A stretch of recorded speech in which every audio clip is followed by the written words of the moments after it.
So just to kind of start off the interview, I just want you guys to give me like a brief like insight on what you guys have been like putting together for this project. Sure. So to start off, we're the costuming group, and what we've been doing is we've been creating our project around a few different goals. So let me pull those up and I'll read them right off. Our general project is going to be, or is rather, a flow chart through different plays and analyzing them, as well as building costumes for other groups. And then we also did an interview with one of the professors here at CMU, Dr. Thornton. And the goals of the project that we set forward are focusing on costumes throughout the ages and how it changed and stayed the same, how different cultures are represented, specifically how history has changed, but wow, how the history in costuming has changed for depending on the division of the director. Words are hard, guys. Words are hard. It's okay. General focus, and then the approach that it's had and the effect. So. Okay, so I looked kind of like into your work, and I saw that you guys were focusing on like Othello. You were touching on Lear and Romeo and Juliet. So do you just like, what kind of work are you doing with those plays, like specifically, do you think? Well, with the play Othello, we specifically wanted to focus on blackface and how that had been continued throughout history in terms of Shakespeare productions. And for King Lear, we really decided to hone in on the idea of hierarchy and tyranny. And then for Romeo and Juliet, we specifically wanted to focus on, gang, what did we want to focus on? I think we were looking at power and wealth and classes in society as well for that play in particular. Yes, thank you. And then as well as the plague and COVID, we were going to touch on that in that part of the project as well, because it seemed to have a large impact there. Okay, cool. So what kind of like research have you guys found on each of them? And like, do you want to just kind of, how often are you using those researching tools as well? Everything that we have been building our stuff off of is based on research. I think that each one of us can talk a little bit about what research we found and how we're using it in the project. Everything that we've been creating is based on our research. So for like in terms of Othello, like what have you guys found so far?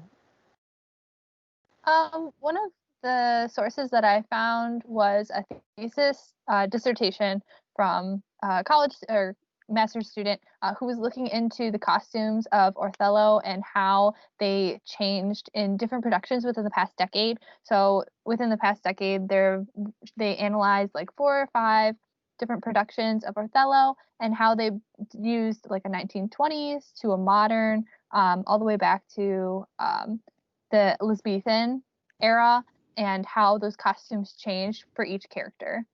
I saw the cool thing on like social structure, on how like the costumes have evolved and how like royalty, like fabric was different. So like, you guys want to give us a little bit of insight on how like costuming worked from like progressed throughout these plays? Or...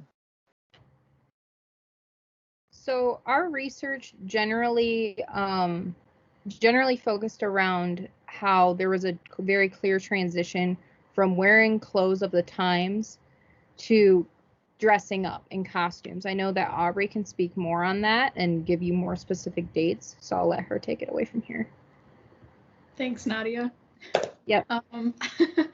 So when Shakespeare plays were first being performed, they were set in contemporary settings, therefore they were being like costumed in modern clothing of the time. And then it wasn't until, I want to say, the mid 1800s, that is when we start seeing costumes from past eras. And that is a pretty significant change because that is, I mean, it's completely changing the style of the costumes. Mhm. And then as we progress farther, like in history, we start seeing that idea of taking it back and setting it in more contemporary settings. Therefore, the costumes change again. And just sort of looking at how the director's vision and the stories that they're trying to tell influence these costumes and whatnot is one of the big things that we are focusing on. Awesome. In terms of COVID-19, how are you guys planning on like relating the costuming to the pandemic itself? Well, when we talk about in our Romeo and Juliet section, the plague and the differences between the plague and COVID-19, we're looking at, or at least we have talked about looking at, we haven't completely finished it yet, the differences in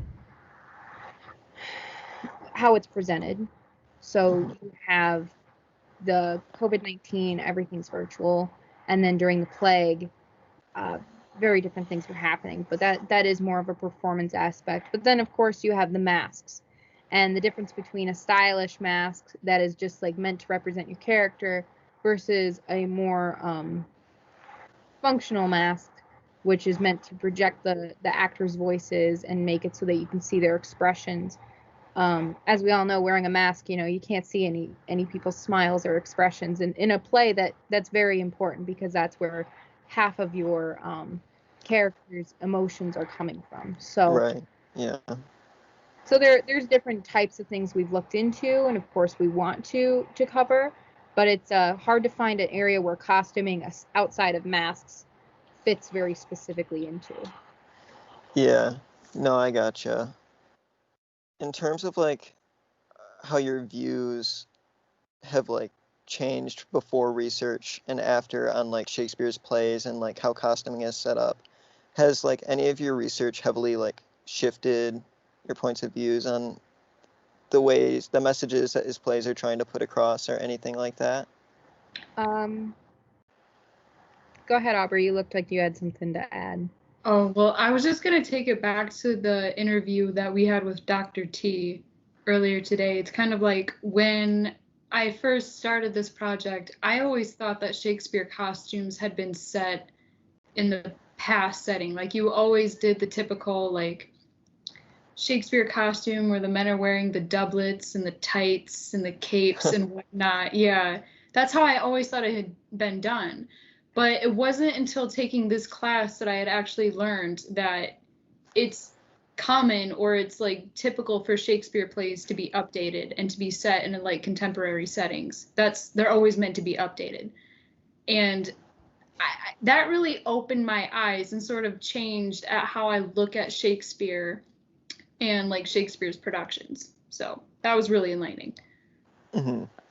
I just thought it was interesting how one of the performances of Othello took away like the medals to indicate like the class, but through the costuming like design and fabric you were still able to tell like the social structure of each of the characters and stuff. So Yeah.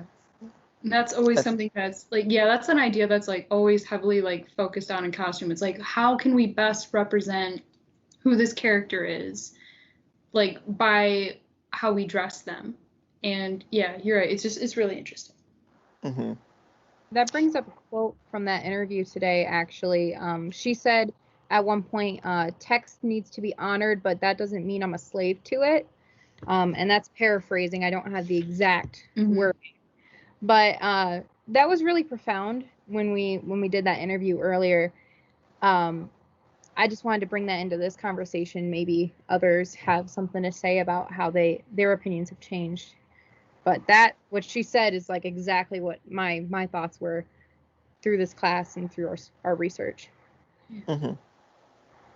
I agree. Before I started this project, I had just thought that costumes were always created, from scratch, especially in the past. But apparently that's not true. I was listening to a podcast from Unlimited Shakespeare, and they mentioned that costumes in the past, especially in the Elizabethan era, with plays like Othello, Romeo and Juliet, for a lot of the characters who were rich or nobility, they would get hand-me-down clothes from the actual nobility, or donations, or they would be sold to the theater. And I didn't know that that's how they created their costumes and their ideas of royalty in that era.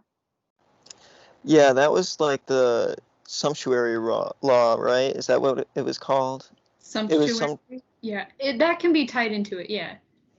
Yeah, where like they didn't want that type of elegance for like the peasants. So like when they were handed down or given to the peasants, they just sold it off to like the plays and stuff. Yeah. I just thought that was kind of interesting. Yeah. Before that, like I had known about sumptuary laws before because I took a history of Western dress class because costume design is my major. But beforehand, I never really thought about how those laws ever applied to theater in terms of that. Yeah. So that was really like eye-opening for me and just sort of like exploring that more. Just as like closing kind of thoughts here, what do you want your audience or expect your audience to take away from the research that you're doing and the project that you're putting together? I personally, like, what everyone was just talking about before with the different costumes and everything, I personally think that, like, seeing that characters that they know and maybe even don't know from certain Shakespeare plays, that they can be represented in a modern day clothes or costume. And like, I want people to be able to understand that they can connect with the characters, because I think that's part of costuming in general, is you're trying to get your audience to connect with the characters, whether it's because like the costumes are reflective of what people are wearing today, or because, hey, I might wear that shirt and yeah, I kind of act like that character, so yeah, okay, I connect with them. But a lot of like the older styles of clothing you don't necessarily connect with, unless like the story is really good. Like, Anastasia isn't Shakespeare, but I'm going to use it because they use a lot of older clothing. But it's so elegant, and like you still connect with it because you're seeing it going, dang, that's like really cool. Or, yeah, like, oh yeah, I would love to be able to wear something like that, Yeah. But it's still old-timey clothing, but it's done in a way that people can connect with it. Whereas a lot of Shakespeare clothing, I feel like people see the big poofy shoulders or whatever, the poofy arms, and people are just like, I'm gonna stay away from that, and then they're immediately disconnected from the play. And so yeah, I just want people to like understand that it's definitely like you can connect with a play. You just have to have the right costumes or setting for it to connect with you, and that's definitely based on directors and actors communicating and what their vision of everything is. I think it's a good way to like costume and design specifically is a good way to modernize the play for like the entire audience. So something, even just through this class or in general with Shakespeare, not specifically tied to costuming, this whole semester has been really interesting because I've been able to delve further into understanding this for my career and for me personally, but I've also been able to bring that home to my family and to explain to them some of the more complex parts of Shakespeare that I before did not know. So I would want that to be very similar to what people get from our website in general, not just from our section, but to look at the website, read it, and understand it in a very approachable way. Maybe high school students can read through it, who knows? But to have it be approachable and still complex enough to get the experience I got in this 14, should be 16-week course, only in a few hours, maybe reading through the website. So to get the impact from Shakespeare that I now have, that's my goal. Yeah, I definitely agree.